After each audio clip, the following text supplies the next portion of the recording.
A Tale of Two Hygienists presents this week's TIPisode, quick and easy tips to keep you up to date, presented by the experts in the dental profession. Now, get ready for your unofficial TIPisode. This week, brought to you by Crown Seating. So we've all had a little bit of unexpected time away from our jobs lately, haven't we?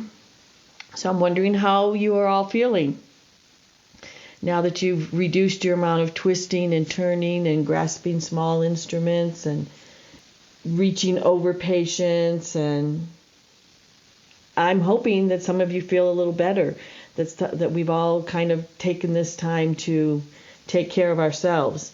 The last time I was on here, I spoke about developing musculoskeletal disorders and how they are inherent to the profession that we are in and to the tasks that we must perform. We talked about just a little review of how they happen, which is overexertion, overuse, strenuous exercise, repetitive motion, and how they feel and how they start initially with just a little bit of I'm feeling tired till it moves to I'm exhausted till I'm completely fatigued, and that's when damage starts. So this time I want to talk about so what, basically. So what?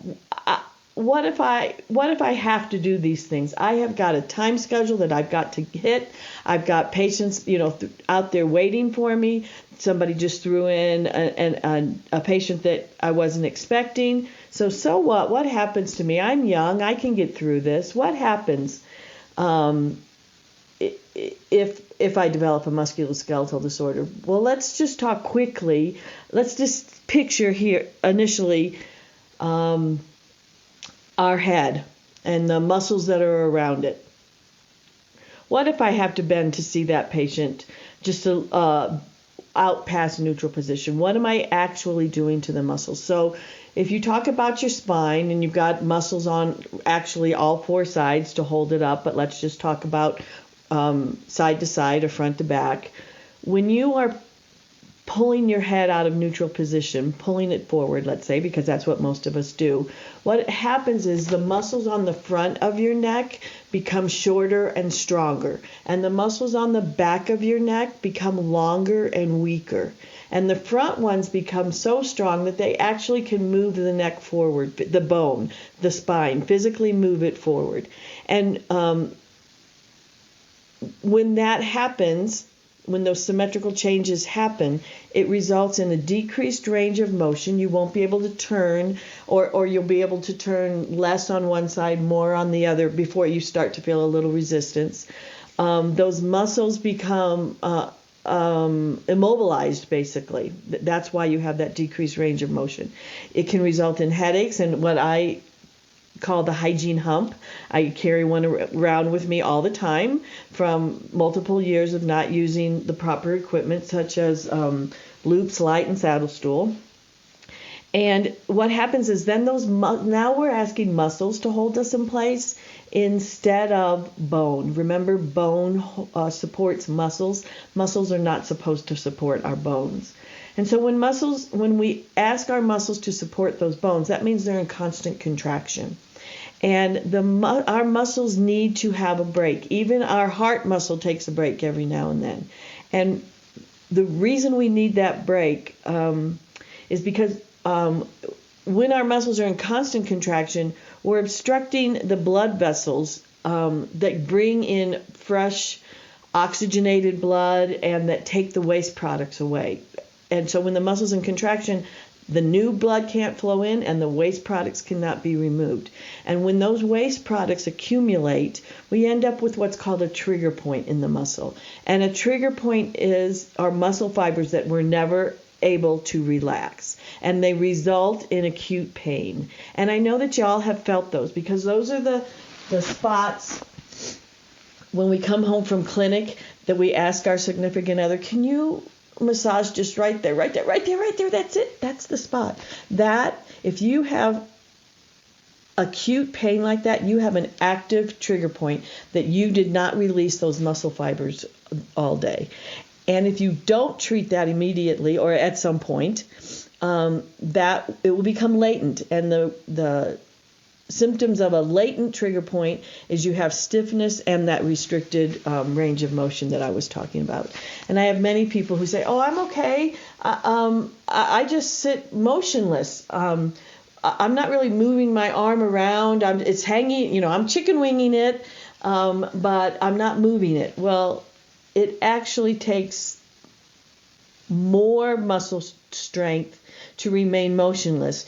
You use 50% of your body's muscles just to remain motionless, and they're contracted. So long term, you end up with a lot of these trigger points, and that's where our pain comes from. There are aids that can help relieve those trigger points. They're called, there's a product called Theracane that I really like. You can get all these on Amazon. It doesn't cost a lot to help with these ergonomic solutions. And then there are quite a few books that have been written by people in the dental profession or closely related to the dental profession with regards to exercising and keeping those muscles balanced, because the idea that if you have a physical trainer, what they're supposed to do is to balance those muscles, to make the ones in the front just as strong as the ones in the back.